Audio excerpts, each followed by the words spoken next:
There.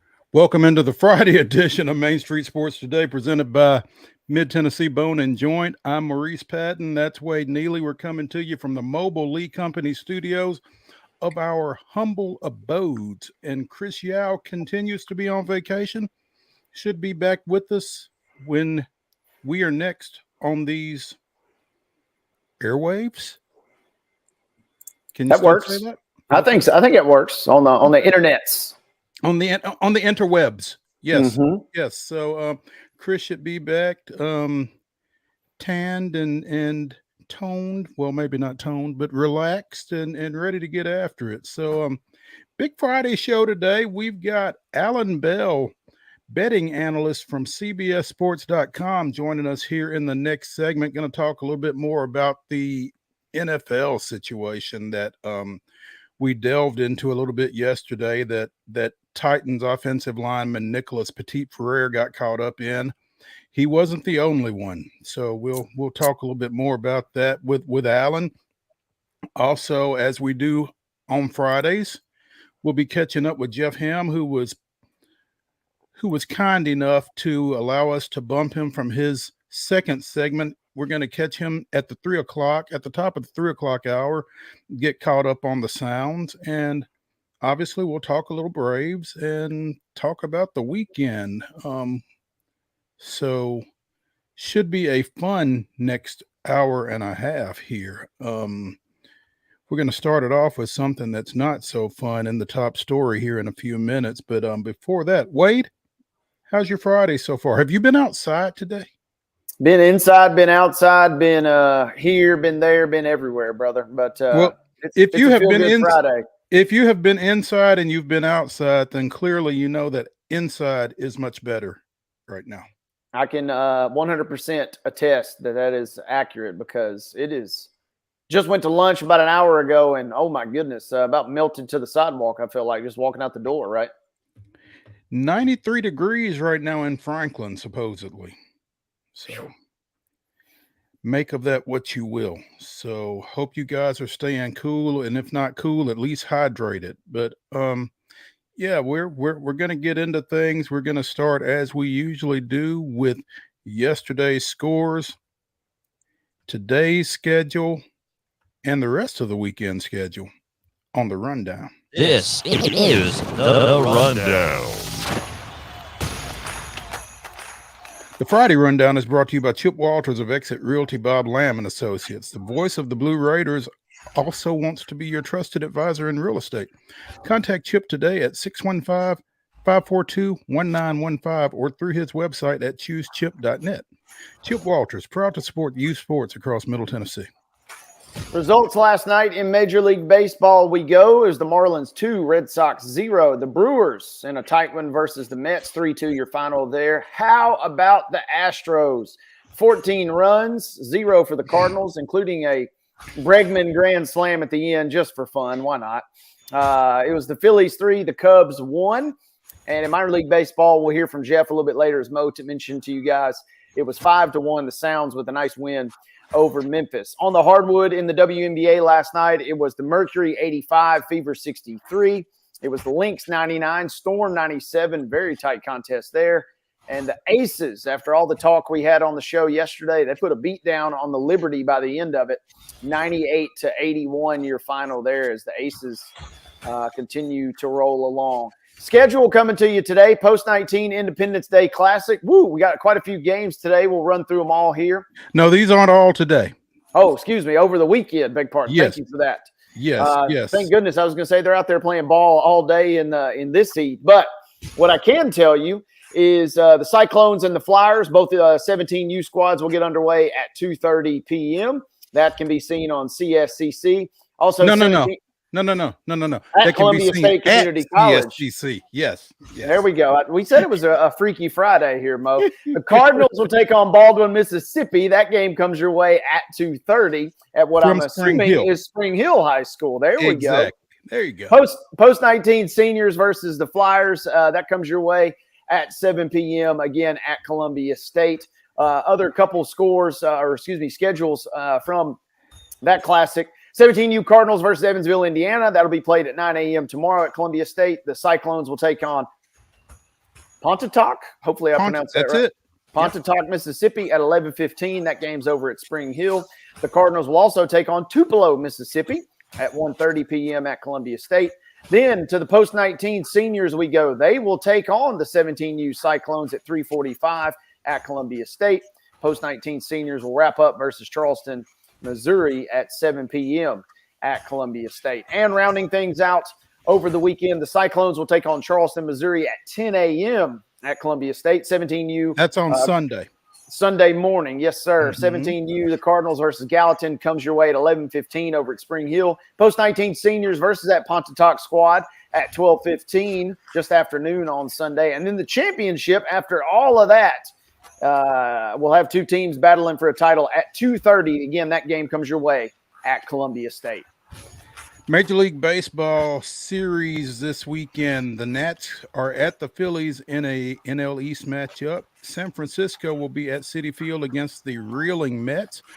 In NL Central play, the Brewers are at the Pirates. The Astros are at the Rangers in a big AL West matchup. And, of course, the Braves are taking on the Marlins in a 3-game set starting tonight at Truist Field. In minor league baseball, the Sounds and Memphis continue their 6-game series over at AutoZone Park. They are playing tonight, tomorrow, Sunday, and Monday. So a little wraparound action there for the Sounds and the Memphis Redbirds. Yeah, busy weekend across the pros and even in the minor league level as they wrap around there. WNBA, speaking of busy, this is a busy slate of games coming up here. We have the Mystics at the Dream. That game comes your way at 6:30 p.m. That's on ION. Also, the Sparks are at the Sky at 7 p.m. Suns and Aces, the Connecticut Sun, the only team who beat the Aces, they'll get it on tomorrow at 2 p.m. on the big network. They'll be on ABC. The Lynx will play the Mercury at 9 o'clock on NBA TV. And then coming your way on Sunday, the Sparks are at the Dream at 2 o'clock. That game can be seen on ESPN3. Mystics at Wings, another 2 p.m. ABC tip-off. Sky are at the Fever at 3 o'clock on ESPN3. And capping the weekend, the Liberty will travel to Seattle to play the Storm at 6 o'clock. That game can be seen on CBS Sports Network. And a big one tomorrow night as Nashville SC will take on DC United at a scheduled kickoff of 7:30 p.m. That, ladies and gentlemen, is your weekend rundown.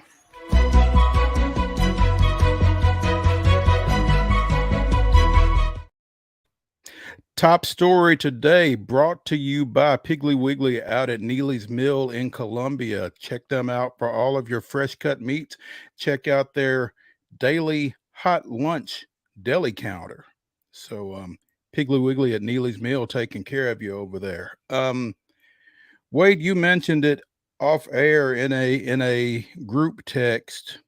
ESPN put some folks in the street today.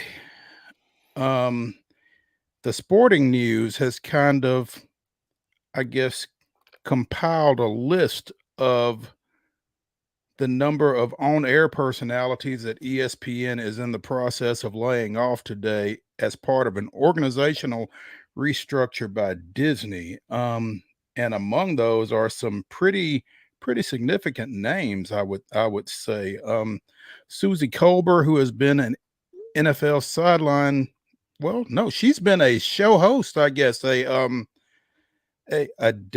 anchor, doing their NFL Live and that kind of thing. But she is no longer with ESPN after 27 years. NFL analyst Steve Young, former 49ers quarterback, is out. Matt Hasselbeck of NFL Countdown has been laid off. And NFL draft analyst Todd McShay is apparently out, as well as Keyshawn Johnson, Max Kellerman, college basketball analyst LaFonso Ellis, Jeff Van Gundy, Jalen Rose. I mean, it's they've not spared anyone, Wade, it doesn't sound like.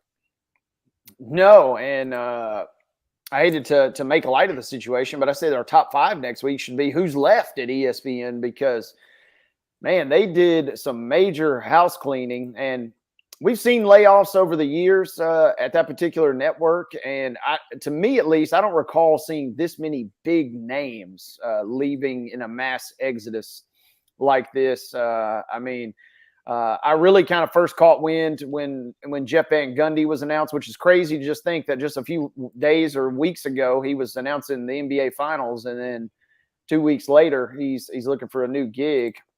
Guys like Steve Young, it's just, I don't recall this big of a swoop, and not diminishing, those that were laid off previously, but, it was an anchor here, an anchor there, someone maybe still either early in their career or had not achieved that great level of fame necessarily. But to see this many big names laid off, Big names, yeah. I really just don't even know what to make of it, because we knew that ESPN had kind of been struggling a little bit financially, but when they're laying off this big of a bit of their workforce, it really kind of sets off some alarm bells for me. Yeah, and I mean, again, like you said, it's not just the layoffs, but it's who they've laid off. Some pretty significant folks, some people who have been with that network for a pretty good while. Again, Todd McShay has kind of made himself synonymous with the NFL draft over there. A lot of NFL analysts and names, again, Keyshawn Johnson, Steve Young, Matt Hasselbeck, all gone. Nobody's safe, I guess. And I can't imagine. I mean, clearly this has got to be financially motivated, but goodness gracious. And again, we talked about this, Chris and I did, a few weeks ago when some other names I think Neil Everett, one of their Sports Center anchors, was let go earlier this month. And it's odd from the standpoint that you just spent all that money to bring in Pat McAfee. I think that's the toughest thing to understand when you're making these kind of moves. It's just odd. But speaking personally, sometimes there's just no explaining it.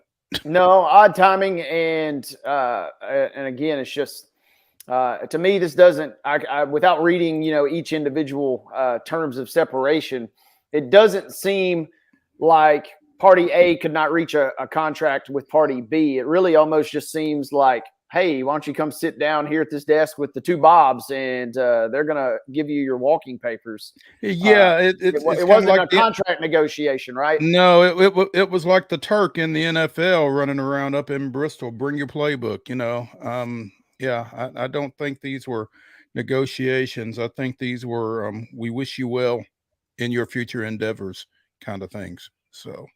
And we knew ESPN was trying to do more with less, but this absolutely kind of cements that. And so very curious to see where they go from here. I mean, my immediate thought, they're going to try and promote some younger talent to try and replace some of those names. Susie Colbert, she's been around. I grew up watching the NFL with her a heavy part of that. So, man, it's just, it doesn't make it, you just don't feel great on a Friday. That's for sure. And this is also a classic kind of Friday before 4th of July, perfect little news dump opportunity too, right?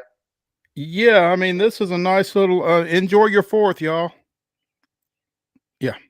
This is now, I mean, now to be fair, a lot of these folks are former athletes who have transitioned into television. I don't know that anybody is like wondering how they're going to pay the light bill next month as a result of this. And I don't mean to make light of it. I mean, they're still losing jobs, but just, keeping it real. I think most of these folks are going to be okay. I will be interested, like you said, to see where Susie Colbert shows up next. So it's so talented, and she's done it for so long in so many different roles that you feel like she's going to resurface somewhere in particular. But, these are,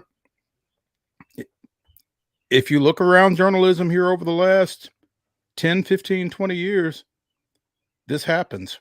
So it's unfortunate when it does, though. And again, just the folks, the level of talent that is involved in this particular round of layoffs at ESPN is kind of eye-catching. So we'll be interested to see, who else winds up gone and what happens next, both for them and for the network, I guess.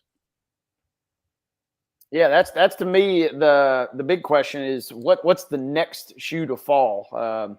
It seems like we're kind of maybe done. The carousel has finally stopped, for now it seems like. But now what's the strategy? Because in that same article we're reading here, one of the big questions is who's going to, take Van Gundy's role? Are they going to replace Van Gundy's role directly? Maybe just slim it down to a two-man crew. So a lot of questions circling around headquarters in Bristol, to say the least. Without question. And even more so with football, because, that's right around the corner, basically. Trying to figure out what happens, how you reconfigure some things with some of the folks out that they have let go as far as football talent goes. So yeah, it will definitely bear watching, and we will continue to do so. Let's take a break here on Main Street Sports Today, presented by Mid-Tennessee Bone and Joint. And when we come back, we will be joined by CBS Sports betting analyst Allan Bell. So stay with us.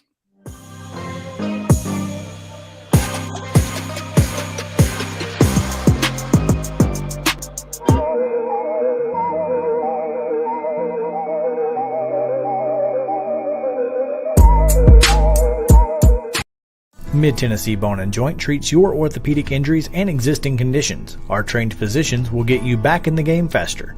Contact us at 931-381-2663 or www.mtbj.net.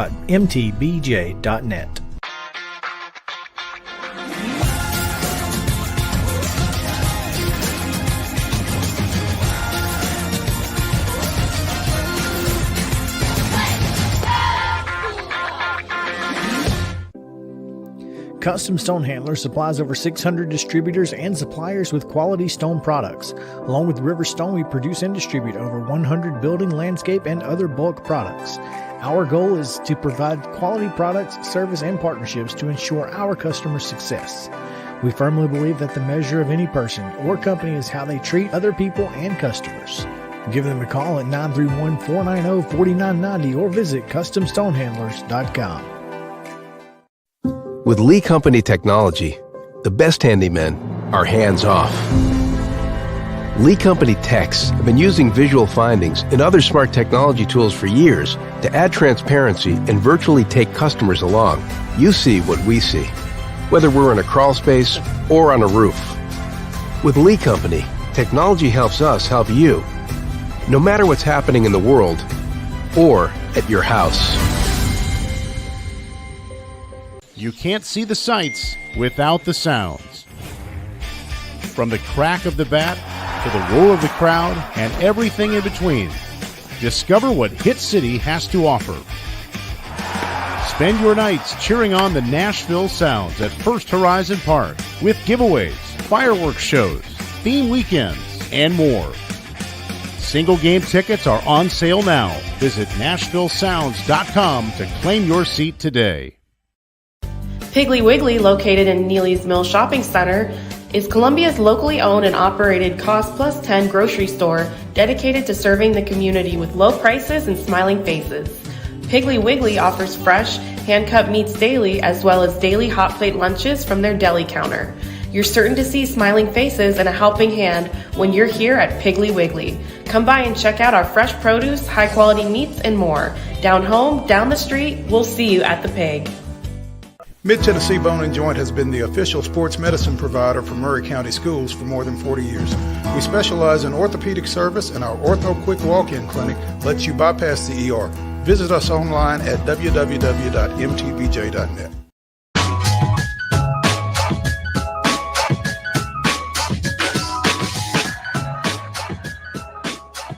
Welcome back to the Friday edition of Main Street Sports Today, presented by Mid-Tennessee Bone and Joint. I'm Maurice Patton. That's Wade Neely.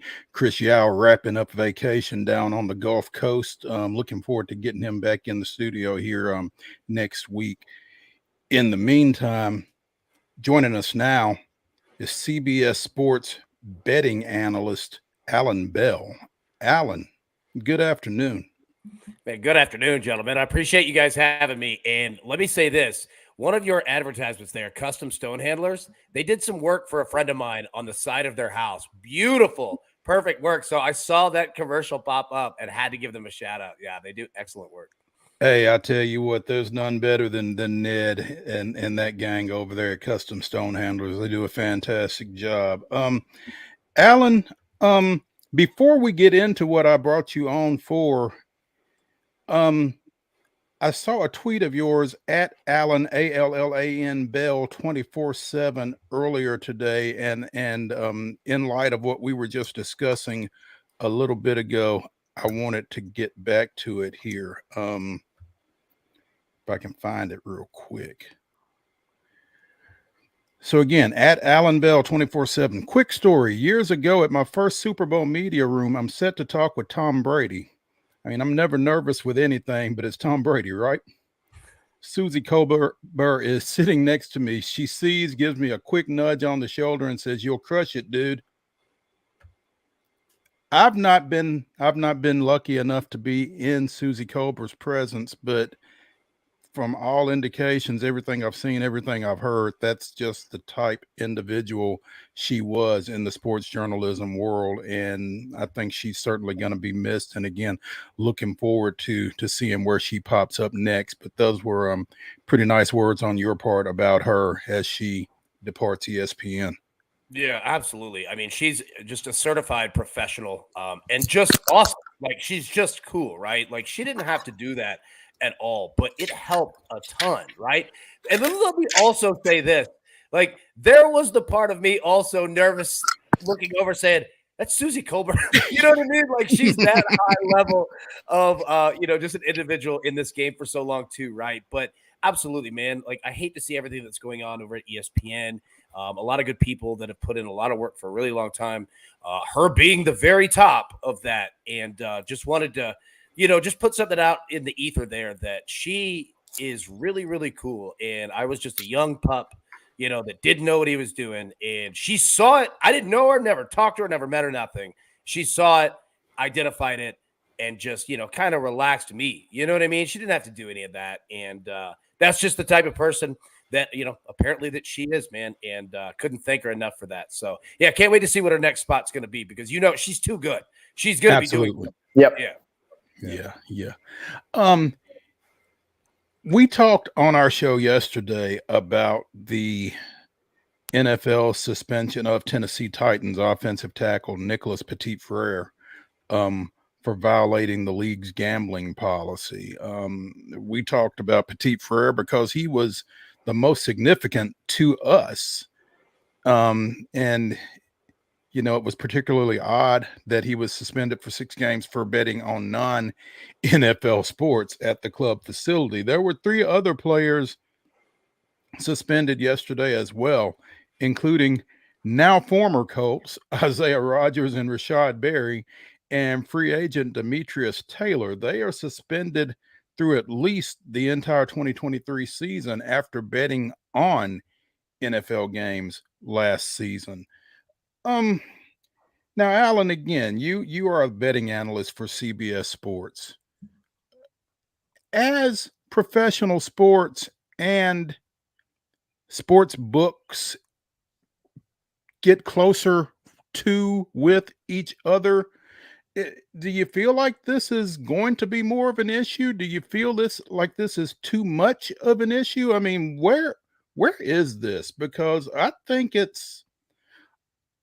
Petit-Frere in particular is a little bit hypocritical. As I said yesterday, I get not wanting guys to bet on games that they're playing in, maybe a sport that they're participating in. But I mean, where is the line? What is the line? Does this make sense? So, all right, you ask a great question, and it's basically, I mean, let's just picture a tree, and there are branches coming out all over this large oak tree, okay? So, with the Colts players, as you mentioned, betting on the actual game, yeah, I mean, that they have to do that. Now, for Air, that is the interesting one, okay? Yeah, understand, we can walk and chew gum because there are like 5 conversations to be had about this. I think that they went too heavy on him. However, I get it and I understand. Now, you asked the question, where is the line? You know what? I think players are asking the same thing. And I think that Ferrer probably has a conversation to be had on his part of, well, how much did we know of how far that this goes? Because there's a large difference between betting on the NFL and betting on another sport, right? But it's just because you were in the team facility or a team hotel. Did the players know that it went that far? I don't know. They know now. However, yeah, like I'm not sure of how much information that the players had. That being said, the largest part overall is that I get why the NFL is doing this, because let's just be completely honest. We've seen the conversation being had on Twitter of, well, there are players arrested for domestic violence or a crime or whatever, performance-enhancing drugs, failing a drug test that get, say, 4 games. Why did he get 6 games? I agree. I'm not saying that like the punishment is correct, right? But from the NFL's perspective, this entire thing, and they might be the most powerful company in the United States, this is the one thing that can bring it all down. This is it. There's no other crime that can be committed. They've handled murders. They've handled everything.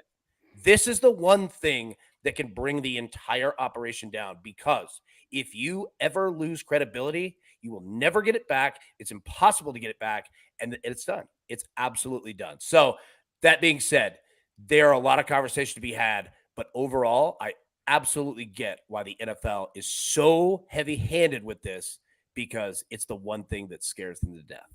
Protecting the shield. I mean, it's all about it.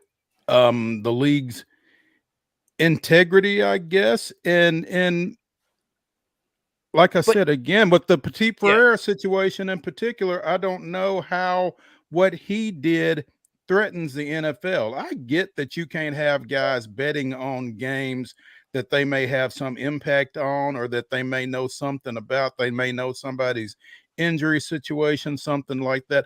I also get that you don't want these guys getting deep in debt and somebody having some leverage over them, and potentially you've got a situation where you've got games being thrown and that kind of thing. I get that as well in their sport. Petit Ferrer to me is just a unicorn in this situation, because I don't know what it is he was betting on, but I mean, it seems obvious that he was not betting on the NFL. And so I don't know why he's not just another guy at that point. Yeah. You know what? I agree with you. And he's definitely in the brutal spot of being the example guy, right? Like that's what it is. Let's just be completely honest with you. Now, there are 2 things, actually just one thing in regards to this. I wonder how the conversation went between him, his agent, the NFL PA, right? Mm-hmm. And the NFL as a whole. Did they come to an agreement on this number? Will he be able to appeal this, right? Like, because I could see the NFL saying, all right, we're going to come out heavy-handed, eat it, own it, don't say anything, let a month go by, appeal it, we'll cut this thing in half, right? Like I could see, I'm not saying that happens, but I could see it being that, saying, look, let's unfortunately let us use you to get this out, and we'll talk in 30 days. Now, be a good soldier. Yep. And we'll take it. But you've put yourself in this position for us to be able to use you, and we're going to. But yeah, 100%. And also, you brought up a good question too, right? Of, okay, well, you look at, Nissan Stadium, there's huge BetMGM, signings and advertisements, not only at the stadium, a huge billboard right outside the stadium. Jamie Foxx's face was on it forever. Place a bet, right? Like there's that part too. And here's another question that I have that I don't know the answer to. These teams that have these partnerships, do the players get a cut of this money? I don't know, because it's different in every state. It's not legal in every state, so you don't have the advertisements across all 32. So if the players get a cut, and it's known from the beginning saying, look, we know that it sounds contradictory, you can't do it even though we're advertising it, but that's why we're paying you a cut. I can understand that. If they're not getting a cut, then it sounds a whole lot more like, okay, well, you're kind of playing both sides of the fence here. So I don't know. I don't have the answer to that question, but it's definitely something, right? Absolutely. And yeah, not to get too big picture on you, Allan, but as more states, this is relatively still, a new phenomenon outside of Las Vegas and Nevada, within the last 5 or 6 years.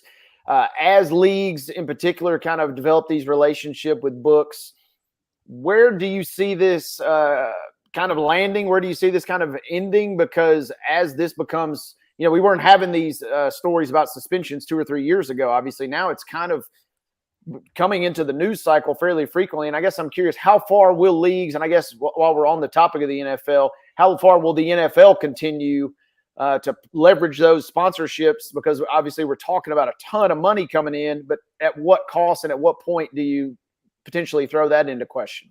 Yeah. So that's another great question. All right. So first off, understand that, like you said, it's not legal across all 50 states. We're really only at maybe half. Like it's a minimum. And think about this. Side note, for the sports betting industry, we're already talking about $1 billion industry already. Okay.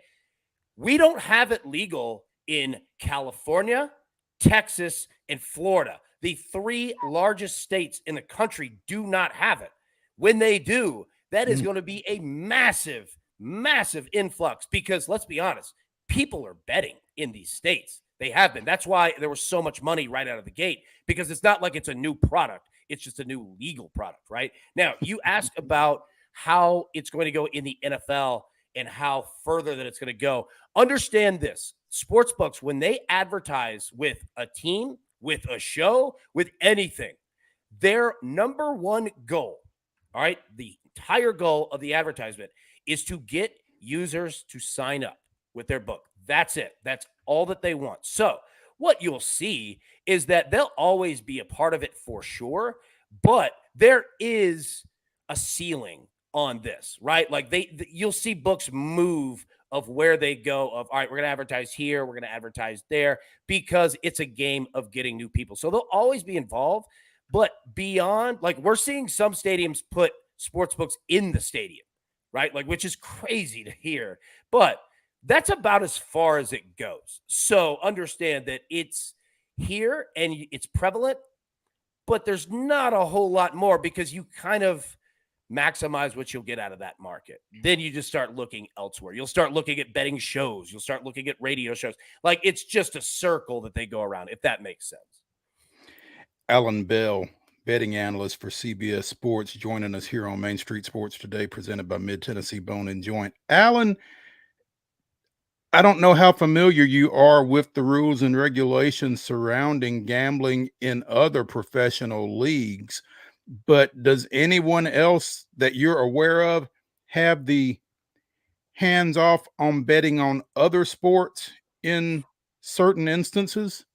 Well, it's not as prevalent as the NFL and what they've done and put out over the last, say, 30 days, right? Now, it's understood. And pin this. We're going to talk about this in 1 second. It's the NBA, obviously, has been ahead of it. The NBA is an unbelievably marketing genius company, right? I know that my syntax in English there was awful, but they're fantastic and they get it. They've been ahead of it. You haven't really seen a problem with that. MLS, some of these other sports, it really hasn't been a problem because the NFL does a trillion times more betting, more money, everything thrown at it, right? So the NFL is kind of setting the standard for what these leagues will ultimately follow. Now, here's the interesting question that I throw back to you guys. College football and college basketball, massive sports that are bet. I'm surprised that we haven't seen more issues come out of college players than we have with NFL players, because think about it. Like if you're a quarterback at Texas or, Tennessee, wherever, these guys have buddies that are betting, and they're not flat out asking them serious stuff, but they are asking, all right, how's this injury? How's this? How's that? College players have to deal with this, and they can't bet on anything. anything whatsoever, whether they're in the stadium, facility, at home, anything. And we really haven't seen too many. Really, the only issues we've seen are in college baseball, oddly enough. So I'm fascinated to see how basketball and football go on the college ranks, because that's where you would think you could see some problems. And we really haven't seen it, at least yet, right? Let me ask you this, though, Alan, playing devil's advocate just a second. Do you reckon we're not seeing it either because A, the NCAA doesn't really have a way to look, or B, because the NCAA is kind of taking a don't ask, don't tell type approach to it that we see nothing, Yeah. Well, I'll tell you this. I'll answer it for you. You're right on the NCAA. Like, they're fighting their own battles of if they even are relevant or matter, right? But look at college baseball. And I'll tell you this, not only, like, going back to the NFL, not only is the NFL fighting this, it's not the NFL that's coming up with finding the problems. It's the sports books and the software programs that they use, because understand this, the sports books as well do not want these problems. This is a business. This is a billion-dollar business for them. They want everything on the up and up as much as possible, right? These are publicly traded companies. Like, they do not want these problems as well. So with college, like we saw with the Alabama coach and we've seen with some teams, that's the sports books in their software security programs identifying and seeing issues already, and then it's investigated and they find out. So whether the NCAA puts its head in the sand or not, these sports books are going to regulate it. Like, they'll find it on their own and investigate. So that's another thing that, if you're a sports bettor that's brand new, and you're, concerned about this, like, understand, not only are the leagues very much on top, these sports books are absolutely on top. And look at the work that they've done. They found these guys quick. You're not going to get past the software. I'm telling you, you're not going to. Yeah. And that raises a question that I have for you, Alan. Obviously, we know the NFL would hope this is kind of a once and for all type deal. We saw with Calvin Ridley, and, we're hoping that this kind of smooths over. But I guess I'm curious, how many more of these instances are we likely still to see coming? And I guess if you really wanted to maybe go down a wormhole, are we looking at, is it going to take one giant player star getting in trouble before this thing will really, really kind of gets maybe potentially stamped out once and for all? Yeah. So I'll say this. I don't think that this is going to be a large problem, right? Like, I think that we're seeing it now because there are questions of, Freire is the perfect example. Like, it's known. You have to be an idiot if you don't know not to bet on your own sport, right? Like, that's right out of the gate. But he is kind of the example of, okay, this is how far that this thing goes, right? And I think that every player sees it, every coach, every team. And I don't think that's necessarily going to be that large of a problem, to be completely honest with you. Now, there will be some knuckleheads for sure with anything. But I think that, like, the NFL is doing a good job of bringing the hammer down now, educating everyone involved with it. And also, you'll see smart teams, like when they put the rules out, the NFL does, and they say, all right, look, you can bet on other sports. Just don't do it in the facility, or don't do it at the team hotel. Well, what you'll see from teams that are smart is that they'll use programs and software like companies do to block these apps, block these websites, right? To where you can't even access them. So the teams that are smart are working on that right now to saying, all right, let's do as much as we can to eliminate the problem so that it's physically impossible to do that, right? And then, if you go way out of your way to get, a VPN IP blocker, it's on you, bro. Like, you know what? We can't help you. There's nothing we can do. So I think the smart teams end up doing that. So long story short, it'll always be there, but I think that this is going to be a pretty quickly educated topic, and players will get it pretty fast. Allan Bell, betting analyst for CBS Sports, joining us here on Main Street Sports Today, presented by Mid-Tennessee Bone and Joint, and bringing us some knowledge that we certainly did not have. So, Allan, really appreciate you taking some time with us here on a Friday afternoon. Wade, you got your pen up. Did you have something to throw in real quick? I got something real earth-shattering for Allan, of course, here. It's 4th of July coming up soon. I know you've been digging and poring over your notes on the Joey Chestnut hot dog line for Tuesday. What can you tell our viewers and our listeners about the hot dog eating contest on Tuesday? Absolutely. All right. So here's the thing with Chestnut, right? I mean, obviously the greatest of all time. My man crushes it here. It's going to be hot. It's going to be humid. And what that does is it actually, this is going to be gross, but it softens the buns and the meat. So when they go to dunk in the water, it actually is going to be easier to knock these things down. Take the over. My man is coming out. Yeah. Ride the over 100%. You got it wrote down. I knew you would bring the knowledge, and that's exactly what I was looking for, my man. I appreciate that. Absolutely. I am going to tell you with all certainty that there is not another sports show that would tell you what Joey Chestnut's going to do on Tuesday. Allan Bell at Allan Bell 24/7 here with us on Main Street Sports today. Allan, appreciate you. Have a great good holiday next week. Hey, you guys too, man. It's an honor to be on with you guys. I really, really appreciate it, and look forward to the next time. Thank you. Thank you, Allan. Absolutely. Wait, that was unbelievable. I had to, Mo. I mean, everybody's looking for a little bit of an edge, right? I mean, we had Allan on. You gotta at least ask, right? Little insider information there. There you go. Hey, I was not prepared for the level of professionalism though on the delivery though. Very detailed and thorough answer, which I guess I shouldn't have been surprised by from Allan. You shouldn't have been surprised. Ask and answer. There you go. When we come back here on Main Street Sports today, we'll have a little baseball chatter and no hot dogs. Stay with us.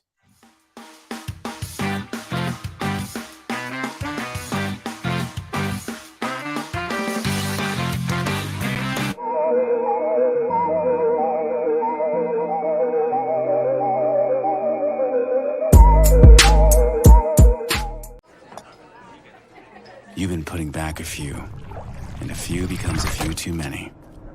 For a moment, you think about calling for a ride. Nah, you live nearby. What's the worst that can happen? You get pulled over, your insurance goes up, you lose your license, you total your car, you kill someone. Tired of hanging lights every year? We get it. That's why Southern Nights is here to help. We install programmable lighting on your home or business so you can enjoy beautiful, customizable lighting all year round. No more ladders, tangled lights, or cold nights outside. We do the work, you do the celebrating. Call Southern Nights today and take the hassle out of holiday lighting forever. For a free quote, give us a call at 931-241-3074 or visit our Facebook page at Southern Nights.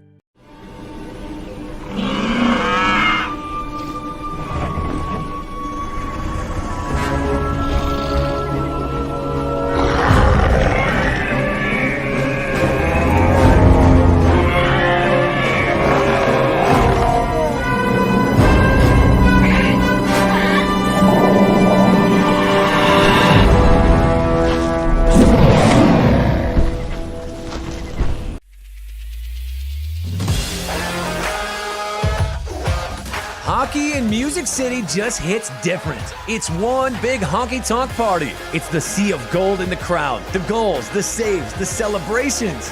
It's an experience like no other. Experience Predators hockey all season long. Visit NashvillePredators.com/season tickets and join the Loyal Legion today.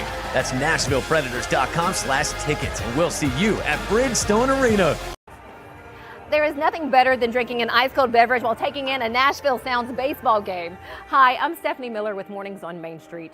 The Nashville Sounds and Main Street Media Television have teamed up to promote Sunday Family Fun Day here at First Horizon Park, each Sunday home game. Just go to your favorite Main Street Media website and click on Sounds Main Street Media Day banner to register to win free tickets. And then we'll see you here at the ballpark.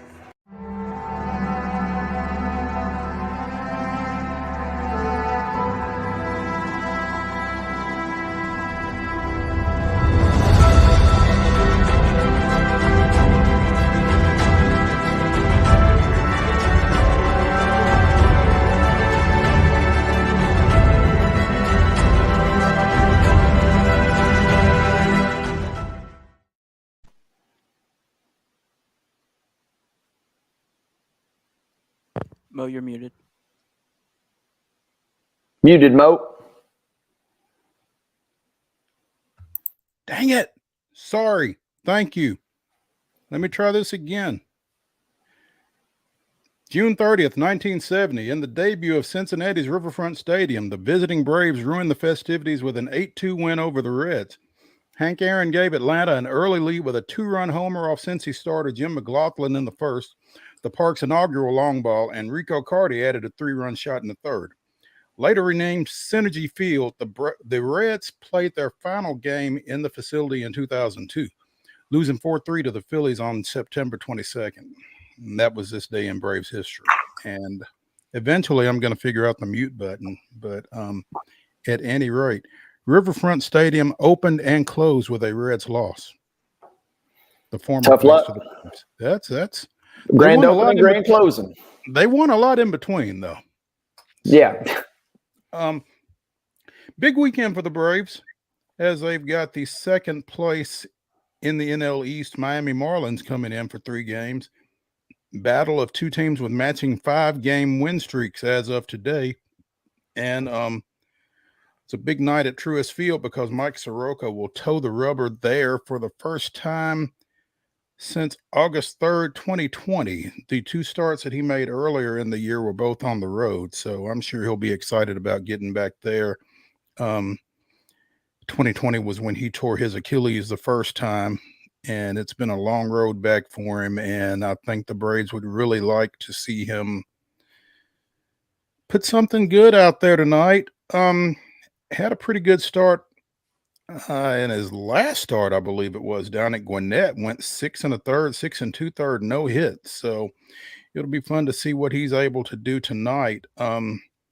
Braves activated him earlier today and also brought Charlie Culberson back onto the roster, optioning catcher Chadwick Tromp down to Gwinnett and putting pitcher Dylan Lee on the 60-day injured list to make room on the 40-man roster for Culberson. But yeah, again, big weekend for the Braves as they continue to roll with a best record in the National League right now. But the Marlins at 48-34 have the 5th best record in Major League Baseball.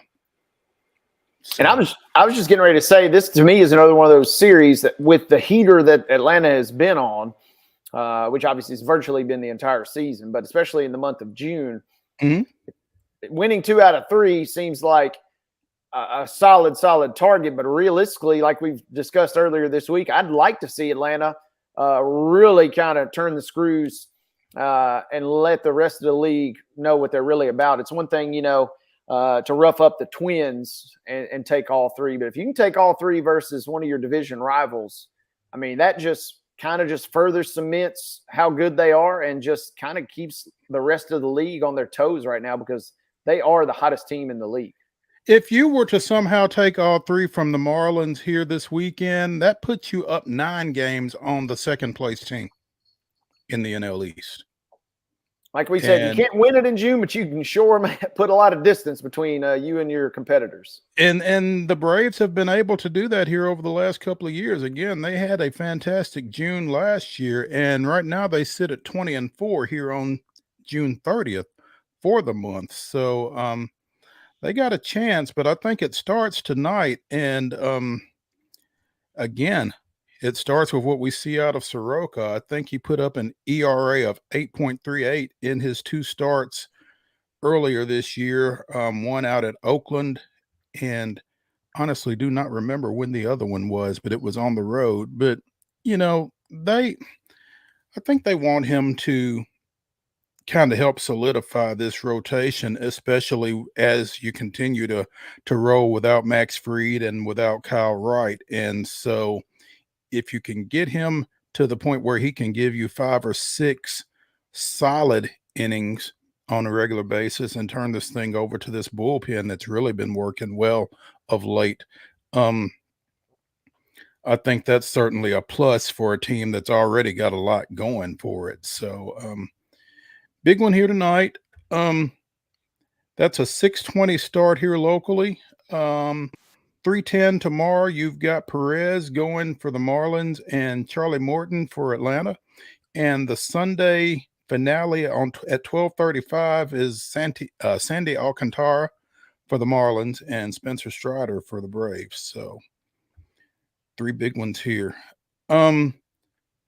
All-Stars starters for the All-Star game on July 11th were announced yesterday, and the Braves have 3. Ronald Acuna Jr., who was the leading vote getter in the National League, and then shortstop Orlando Arcia and catcher Sean Murphy will start for the NL as well in that game. So had 3 other guys in the running, more than 4 other guys. You had Ozzie Albies, Matt Olson, Spencer Riley, and Austin Riley, excuse me, not the former UT offensive lineman, and Michael Harris were all in that final phase of voting, and Arcia and Murphy came through. So I'll be interested to see how many more Braves are named to the team by Philadelphia Phillies manager Rob Thompson, who will manage the team by virtue of the Phillies making it to the World Series last year.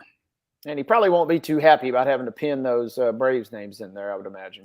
He probably won't, especially since Philly's got no one starting.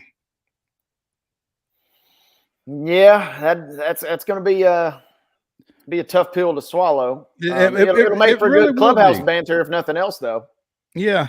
So hey, hate it for you, big guy, but gonna be fun. Gonna be a fun weekend. And again, Wade, your team coming off of a 2-touchdown win on the road last night. Big win, and unfortunately, I didn't get to catch the game or really even keep up with it till about the 6th or 7th inning when it was kind of already in doubt. And then I told you they're old rivals, old rivalries die hard. And what's a 9th inning grand slam from Alex Bregman going to hurt? I mean, you know, not nothing like just rubbing it in a little bit. And Houston had been able to rub it in on a lot of teams this year. So the fact you can do it against your old friends in St. Louis, I would have loved to have been at the park last night. Probably we got beat up, just being honest, for what few Cardinals fans were still there by the end. But dominant win. They got two nights. I would have rather have taken all 3 games in the series than winning game 3 by 2 touchdowns. But if you can at least go out on a quality note like that, I'll take it, right? Well, and I'll tell you, you might kind of wish you had saved some of those runs because, again, it's kind of out of the frying pan and into the fire for the Astros as they travel to Arlington this weekend to take on the AL West leading Texas Rangers, who have 4 starters in the upcoming All-Star game. Yeah, big series deep in the heart of Texas this weekend. And you're right. I mean, it feels like we've seen this story goes 2 ways a number of times. You either come out of a game like last night and you're just absolutely flying, and tonight you're going to just be ready to rock and roll, and it'll be a great win for your squad, or you show up in Texas and you just fall flat on your face. And I'm certainly hoping it's not the latter.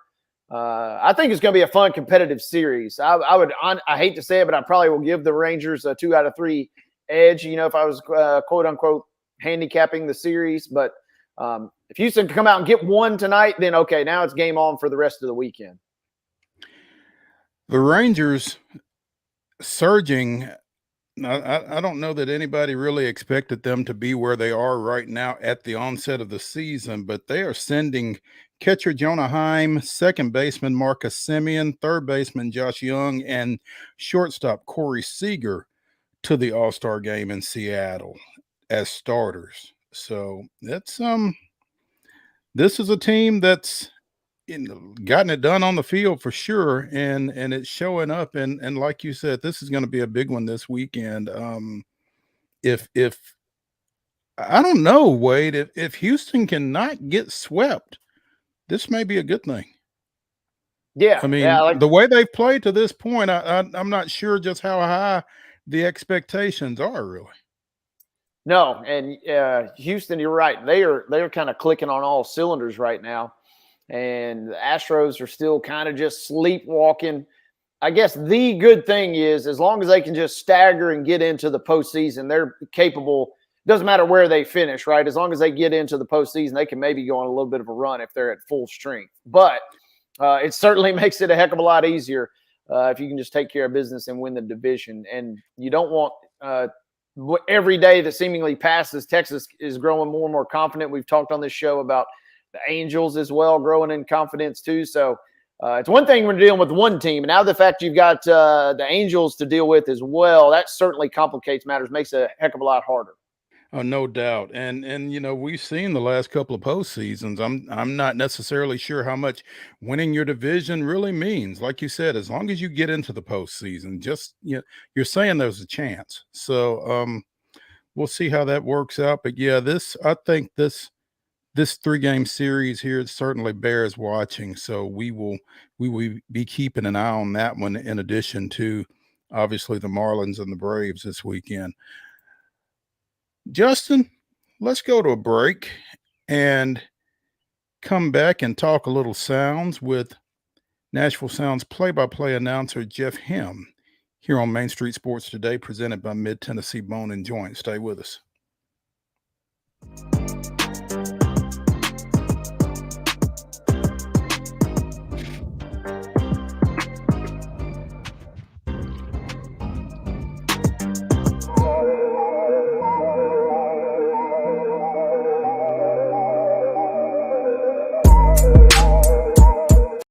Mid-Tennessee Bone and Joint treats your orthopedic injuries and existing conditions. Our trained physicians will get you back in the game faster.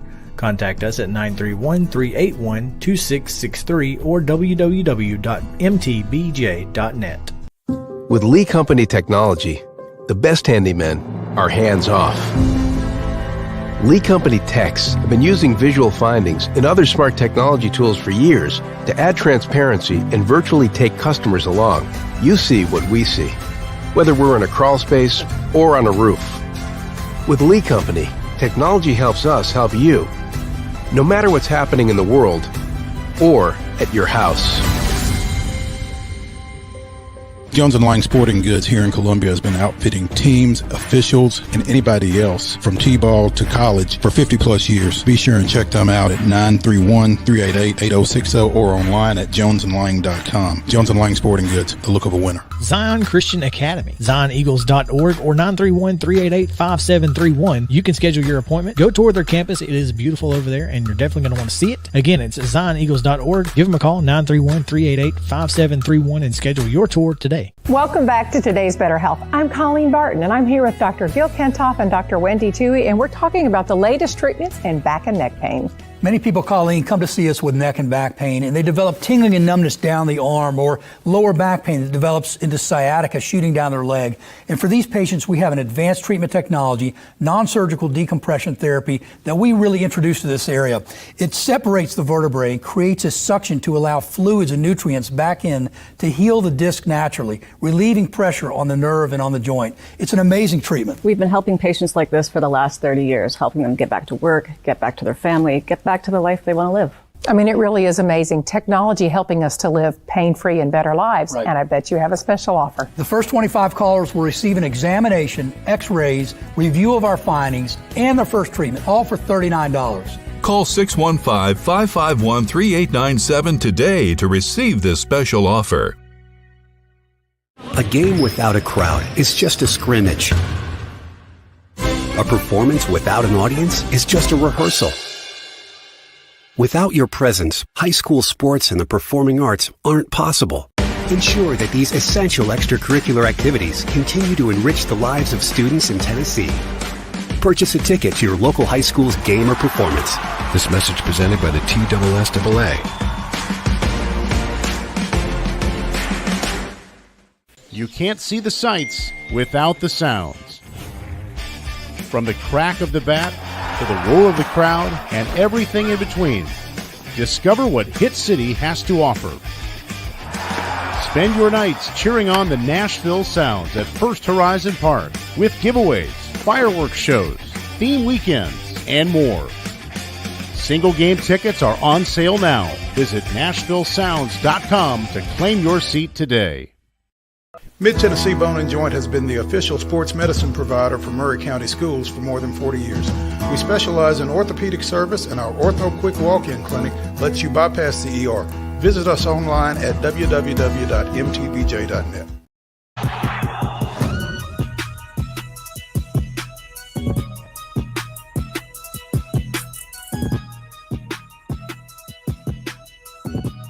Welcome back to the Friday edition of Main Street Sports Today, presented by Mid-Tennessee Bone and Joint. I'm Maurice Patton. That's Wade Neely, as we come to you from the Mobile Lee Company studios here in our homes. Well, here in my home and there in his home. But again, wrapping up a week without Chris Yao. Wade, and we have almost survived it. We are tantalizingly close to pulling this thing off. You know, a lot of folks would have said earlier in the week it couldn't be done, but here we stand on a Friday, ready to bring us into the weekend. There you go. How you like us now? Yeah. Joining us here at the top of the 3 o'clock hour, deviating slightly from his typical Friday appearance with us, is Nashville Sounds play-by-play announcer Jeff Hem. Coming to us from the press box at AutoZone Park in Memphis, across the alley from Rendezvous. Indeed, correct.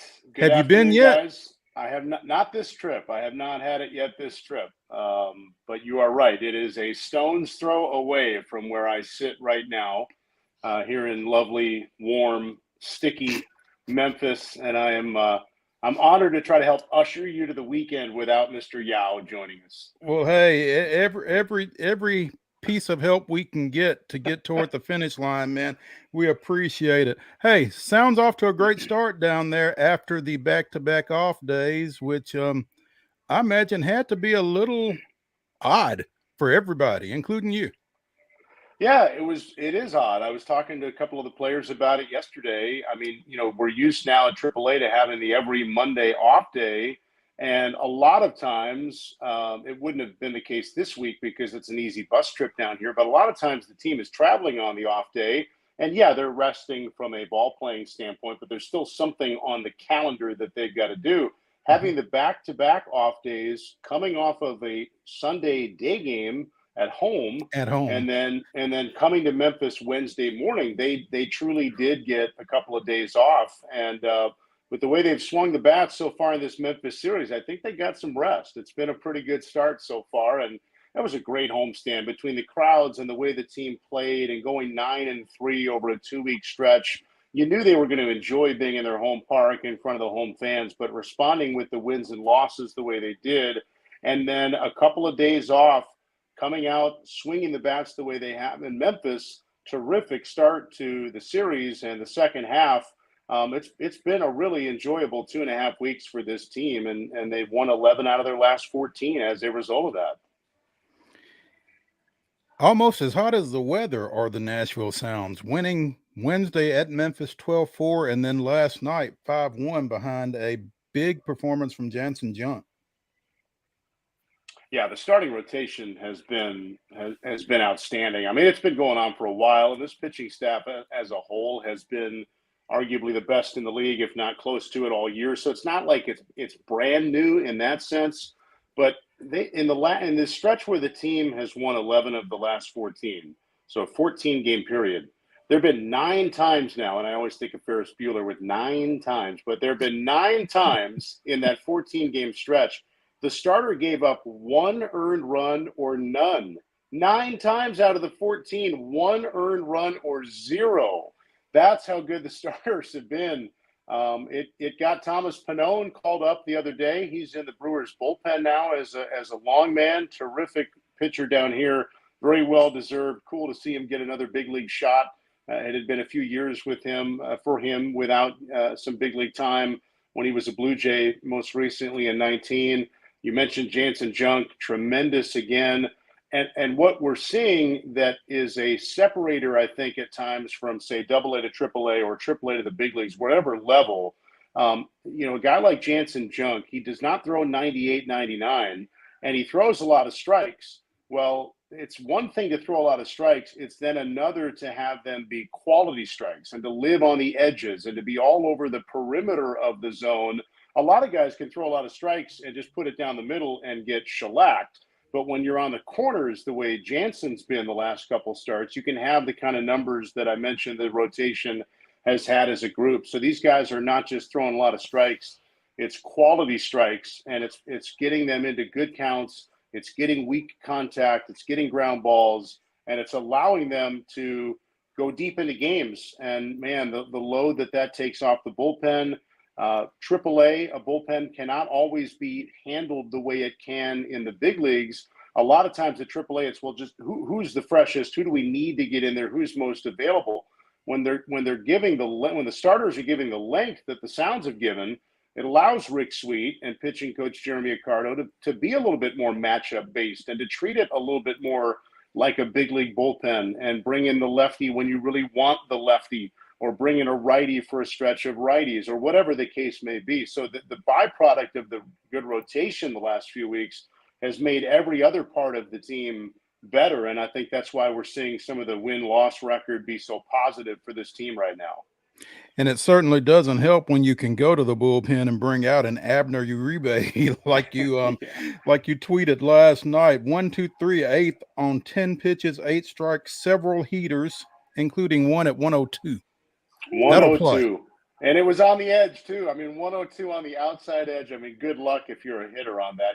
He looked as good last night as we've seen in his handful of outings since coming up from AA. There are a lot of hard throwers in the game right now. Sometimes the command for anybody can waver. Certainly when you're throwing it as hard as some of these guys can, the command can waver. Uribe had some walks in his prior outings. Last night, it was just lasers in the zone, and the Memphis guys had no chance. It was a really nice, quick inning for Abner, and hopefully he strings a few of those together because for obvious and good reason, he's very highly thought of within the organization, and not only young in age, but young in terms of how many professional outings he's had so far, because in both 21 and 22, he was at AA, or actually 21, he would have been, I think it was at high A. Each of the last 2 years, very early in the year, he suffered a torn meniscus. 1 year it was the one knee, the next year it was the other. So he's not had a lot of mound time as a pro. In addition to being young by age, he's young by innings. So to already be at AAA and to see an outing like we saw last night, very impressive, very encouraging with the way he's moved as quickly as he has in his career. He's definitely a name to keep an eye on for future. Jeff, good to be with you. Guest hosting again this week. Caught up a couple weeks ago. The season was kind of young and it was kind of in its infancy. And obviously the Sounds have been playing great baseball. And I guess kind of as we get close to that midway point, what are some other pleasant surprises maybe that you've seen out of this team? What are maybe a few key things to watch for as we get closer to the second half of the year, at least in your estimation? Yeah, I think at AAA, this always gets to be an interesting time of the year because the trade deadline is not far away. And almost every year, these last few years, we've seen the Sounds affected in one way or another by the trade deadline. And as we sit here, the Parrot Club Brewers are in a tie for first with the Reds in a division that is up for grabs and is probably going to be up for grabs the rest of the way. So all the teams in the NL Central, I think, have some really interesting conversations internally to be had over these next few weeks. To what degree do they want to, quote unquote, go for it in a division that I think is winnable for more than one or two teams right now? And then that will trickle down one way or the other to the Sounds. If in the case of the Brewers, I mean, we could see some guys get traded. We could see other guys get traded, and then it creates opportunity for a Sound in the big leagues. The Brewers could add, and then that pushes some other guys who are up in the big leagues down to the Sounds. I mean, there's all kinds of different ways it could affect the ball club, and I think there's always an extra. How do I want to say it? I don't want to make it sound like the players are like checking the transactions every single day, but I think there's always additional kind of ears perked around this time of year from a player's standpoint, naturally and understandably so, because they kind of want to know, all right, is this going to be a good thing, bad thing? Am I going to get a shot? Am I going to move on? Am I going to move up? Am I going to move down? There's so many things that can happen for a AAA team in the month of July. Most of them are typically pretty positive. So it just is always an interesting time of year. I mean, I think of 2 years ago, we had a pitcher in the rotation, Bowden Francis, who got dealt to the Blue Jays when the Brewers acquired Rowdy Tellez. I think of last year, we saw a couple of different guys. And in that same 21 season, catcher Peyton Henry was dealt at the deadline to the Marlins when the Brewers acquired a big league reliever. That same year, Cooper Hummel was with the Sounds and got dealt to the Diamondbacks. So that trade deadline of 2021, we saw 3 different Sounds get traded for their benefit. Quite honestly, they all ended up with big league time, and Henry is now back. But that was one trade deadline where the Brewers were affected by it. Last year was one of the more exciting times that I can remember covering the Sounds, because from Double-A, all on the same day, Garrett Mitchell, Joey Weimer, and Sal Frelick all came up from Double-A. It was the same day, coinciding with the trade deadline, when the Brewers dealt Josh Hader to the Padres, and Esteury Ruiz was added, and he's now with the Oakland A's, part of the offseason trade with William Contreras and Sean Murphy and the Braves Brewers A's 3-way deal. But that was right around the deadline of last year, where Ruiz got added, and then this just amazing influx of talent with Frelick, Mitchell, and Weimer.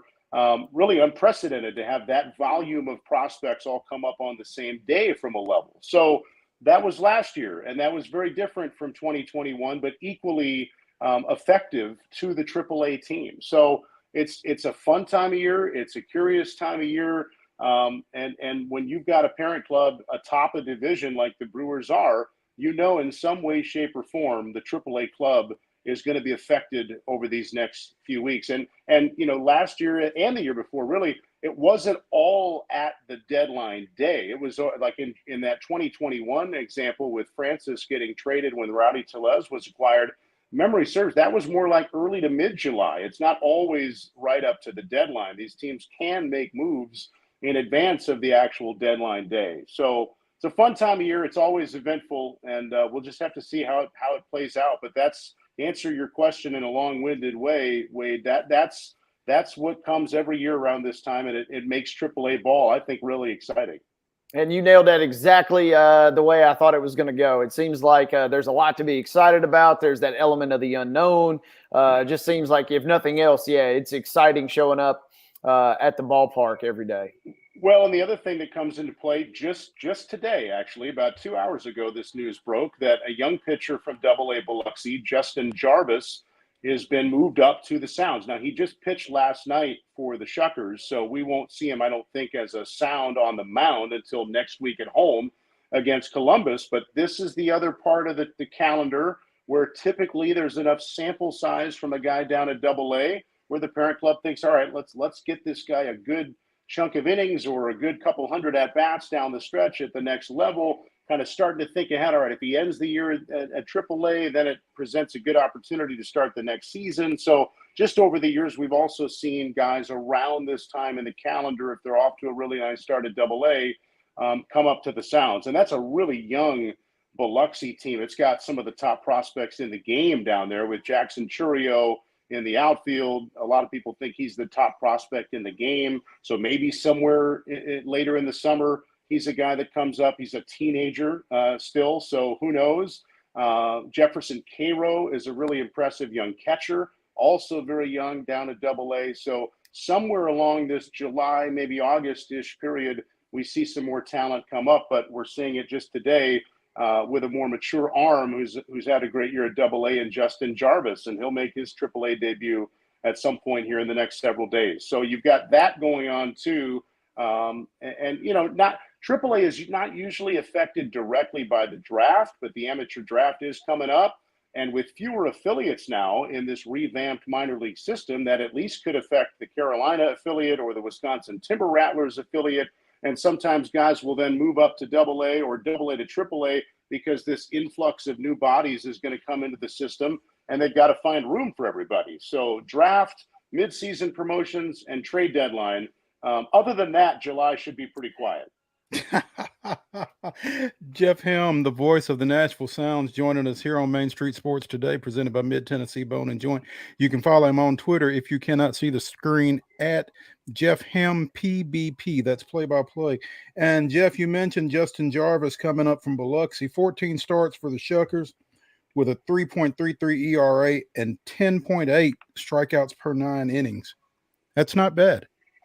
No, you take that. That's a hey, we've seen enough at this level. Now we need to see how this plays at the next level. And he's one of several Biloxi pitchers with a very high strikeout total relative to the innings. So that tells you the stuff is there.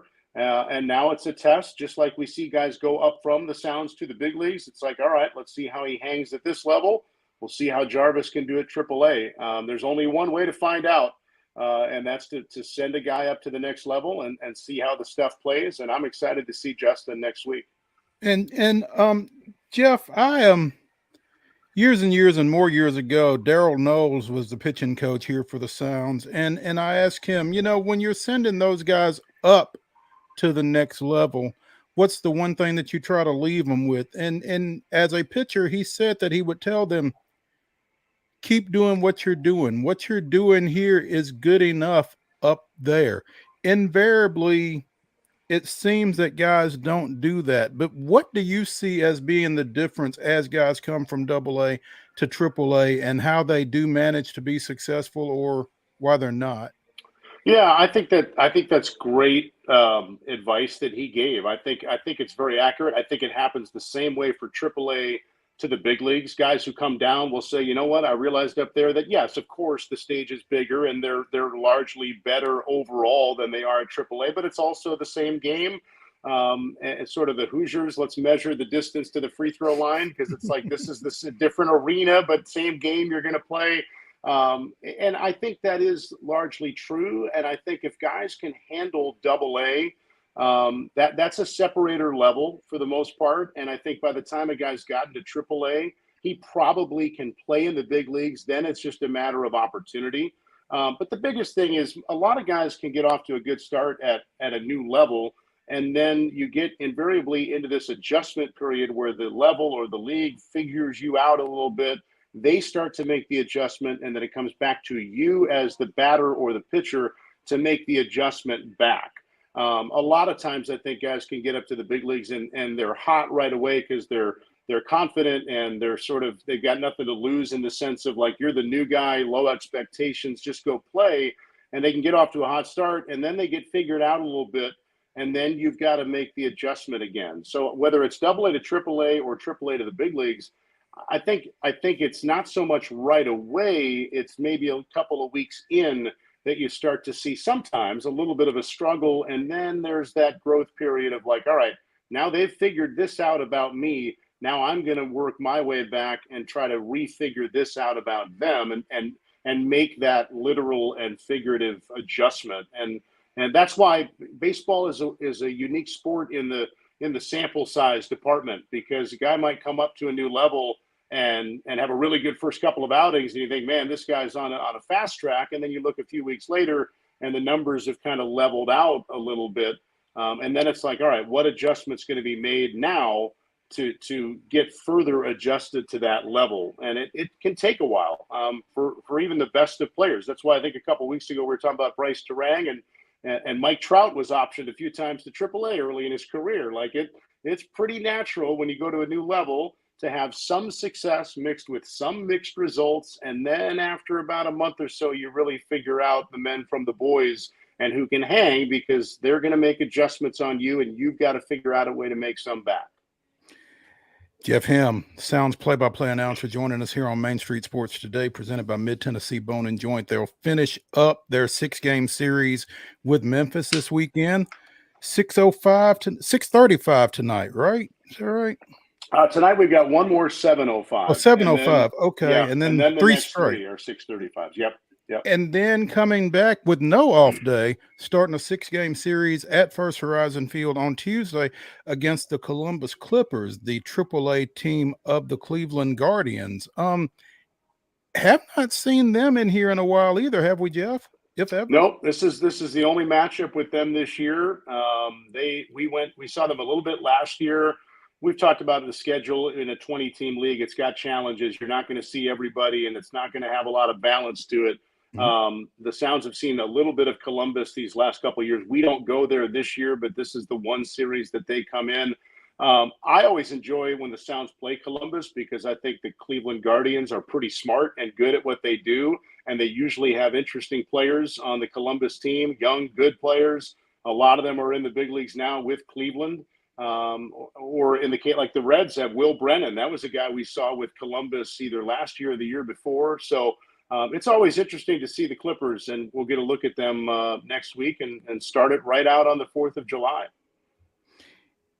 And I'm sure there will be fireworks on the 4th of July. So you can probably look for Chris to maybe be in the house Tuesday night. We'll have them on the 4th, and then we will again have them on the Friday like normal too next weekend. So we've got them twice out of the 6 games, and a friendly reminder that next week on the Sunday it is a day game, but it's 1:05, not 2:05. It leads into the All-Star break, so it's a nice, solid thank you very much for the players to get on their way for wherever they're going for maybe an evening flight or a car trip or wherever they're headed for the break. So the start time adjusted by 1 hour to allow for teams to be on their way for the break. Awesome. Jeff Hem, the voice of the Nashville Sounds, joining us as he does every Friday. Well, not every Friday, most Fridays, a lot of Fridays. Yeah, a Here lot on of Main Fridays. Street Sports Today, presented by Mid-Tennessee Bone and Joint. Jeff, we appreciate it, man. Enjoy your 4th next weekend as best you can, since you'll be at the park too. That's a good place to spend it. Good to see you guys. We'll see you next Thank week. you, Jeff. As we get you ready for the weekend, want to mention we got a DM from the vacationing Chris Yao, courtesy of Pete Thamel. Source: San Diego State is expected to deliver a notice to the Mountain West today that it will not withdraw from the league, as school previously stated it intended to do. San Diego State plans to move forward as part of the Mountain West, i.e., the Pac-12 wasn't coming through with an invitation. He didn't say that, I did. But that's an interesting development as we go into the holiday weekend. What do you think, Wade? Yeah, and the Pac-12 kind of in that permanent state of flux, it feels like, and at least for now, it's kind of like, okay, we're standing pat, or we're at least standing pat without you guys. And San Diego State's a quality program, and I've always enjoyed the product that the Mountain West puts out. So to me, I'm kind of excited just to see that partnership continue, because I enjoy watching a number of their sports. Seems like they're a quality league at the, a little bit lesser, just outside the Power 5 there. So big news on a Friday. A little bit of a news dump yet again, but there we go. There you go. There you go. A little Friday news dump as we head into the holiday weekend for sure. Speaking of the holiday weekend, Wade, what you got going on? What's your big focus sports wise and otherwise as we go into our break? Big focus sports-wise, we've touched on the Astros and the Rangers. That'll obviously have my ears and eyes kind of glued a little bit. Also going to be checking on the Aces game versus Connecticut on Saturday, which will be fun. But also the biggest ticket in town, Mo. I'll be inside the cozy confines of Nissan Stadium tomorrow night, where Monster Jam will be in town. Only a sport that Chris Yao could love, I think. But Monster Jam, the World Finals are going to be at Nissan Stadium tomorrow. They're actually doing a fan fest tonight, but I'm off tonight, luckily. So be hopping on that tomorrow. And I worked this same event last year, Mo. I wondered, there were at the merchandise tents, there were headphones available for $60. The nice over-the-ear headphones. And I said, who on earth is going to pay $60 for headphones? And when those trucks started revving up, you figured out. I immediately said, I wish I had bought the $60 headphones, because it is a loud event. A loud event. And impulse purchase, huh? Yeah. So I don't know that I'm going to spring for them tomorrow, but I certainly see the appeal. And a little bird on the street has told me, you're obviously familiar with Nissan as well, that at least one of the end zone seats for this event in particular have been removed. And the way that I've been described it, at least, they're going to have a ramp that essentially goes from underneath the Jumbotron down to field level. So we could see some crazy stuff. I mean, if you're into Monster Jam or Monster Trucks, it's the biggest it's their Super Bowl, and it's here in Nashville. So I guess they're breaking out all the stops. So that's what I'll be doing tomorrow night. I'll be thinking of you. And I'm curious what your weekend plans entail. Well, I can tell you that here, hopefully within the next hour or so, we're going to be loading up and heading south, destination Gulfport, Mississippi. Going down to the beach for the weekend, for the holiday weekend. Main Street Sports Today will not be with you Monday or Tuesday. we will return Wednesday in some form because I probably won't be here. Chris Yao will. And so we will be figuring out the personnel for that show between now and then. Just tune in if for no other reason than to see who shows up. But I'll be keeping an eye, obviously, on the Braves and their series with the Marlins, and I too will try to keep an eye on the Aces coming off of that big win last night. When we talked to Willie Martinez, he said that his spreadsheet was telling him it'd be about a 4-point game. Well, turned out to be 17. So he forgot the 1 in front of the 4. Apparently. So I'm interested to see how they bounce back now tomorrow in that afternoon matchup with Connecticut, which is the only team to beat them to this point. So, maybe they're in a pretty good spot right now. I mean, they're 14-1. They're clearly in a good spot, but maybe they avenge that. Maybe the Sun has cracked the code. We'll see about that tomorrow. And, little intrigued by the Nashville Soccer Club as they go on the road to DC United tomorrow night. I mean, they've really been playing some good soccer here over the last bit. They had that 10-game unbeaten streak that got snapped, but still playing some really good soccer right now, and I think a lot of folks will be paying attention to that to see how that goes. So that's but I'll be paying attention to it from the beach. So yeah, nothing wrong with that. And as we get into the holiday weekend, it's going to be fun. I'll tell you what, though, after talking with Brian Penny Collins, I'm having a little FOMO that I'm not going to be over on TSU's campus tomorrow because the celebrity, and Mo, this is how the world works. It freaks me out every time. Hadn't received a lot of buzz outside of you guys about the event, but my phone, I had a Facebook notification about it yesterday and an Instagram targeted a post about it yesterday. So isn't it crazy how that works? They're listening, but it sounds like it's going to be awesome. The great roster of former and current NBA guys are going to be there. The celebrities are going to be there. If I were not, ducking for cover from the monster trucks, I would love to be out at the Gentry Center this weekend. It sounds like it's going to be a lot of fun over at the Gentry Center. Certainly going to be a lot of fun over at Nissan Stadium. Protect your ears. Wade, appreciate you sitting in this week. Couldn't have done this without you. And look forward to getting you back in the saddle again here soon, probably at SEC Media Days, if not before. So just one thing to note, when we come back after the holiday, it's officially high school football season, and the college football season is basically here too. So buckle up, partner.